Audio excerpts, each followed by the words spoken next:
rescue effort this weekend. More than 20 anglers out ice fishing on Georgian Bay found themselves stranded on a shrinking ice floe, prompting a rapid response from emergency crews using a helicopter to get them all to safety.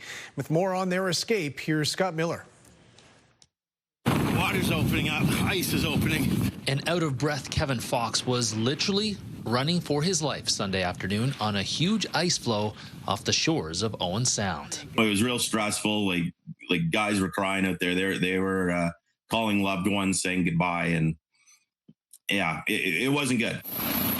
Fox was one of 23 anglers plucked from the ice and waters of Georgian Bay on Sunday after a 7-kilometer-wide chunk of lake ice broke away from shore near Balmy Beach. When Kevin let me know that there was water behind me, it was maybe 2 feet wide. By the time I grabbed my stuff to go and run to it, it was the size of a football field. And it was just opening so fast, there was nothing we could do about it. As we got close to the shore, we realized it had pulled off of that shore. So then we had to run along the crack the other side, and it had separated from there. So at that point, we knew, okay, we're stuck on this big chunk of ice. As the waves and winds picked up, the 7-kilometer-wide chunk of ice they were stuck on was whittled down to less than 1 kilometer in size, Fox says, and was blown at least 2 kilometers offshore.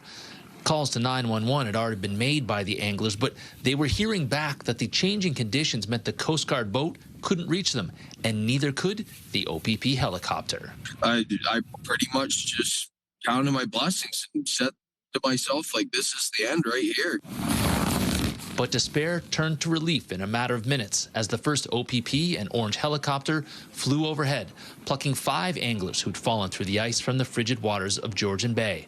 Fox says the remaining 18 anglers were congregated on the biggest chunk of ice and were picked up 3 at a time and flown to solid ground. Honestly, seeing those chopper guys arrive there and getting on that chopper and getting airlifted out, I couldn't have said, like, words couldn't even explain to me how thankful I was for that. In retrospect, both Howe and Fox admit maybe they shouldn't have been out on the ice on Sunday, but they were. And they know full well that they owe their lives to the men and women who snatched them from that melting ice floe they found themselves cornered on. Pretty much everybody thought that we were done for. And if it wasn't for those guys and having the rescue team and the equipment that they have, there would have been a lot of floating bodies yesterday.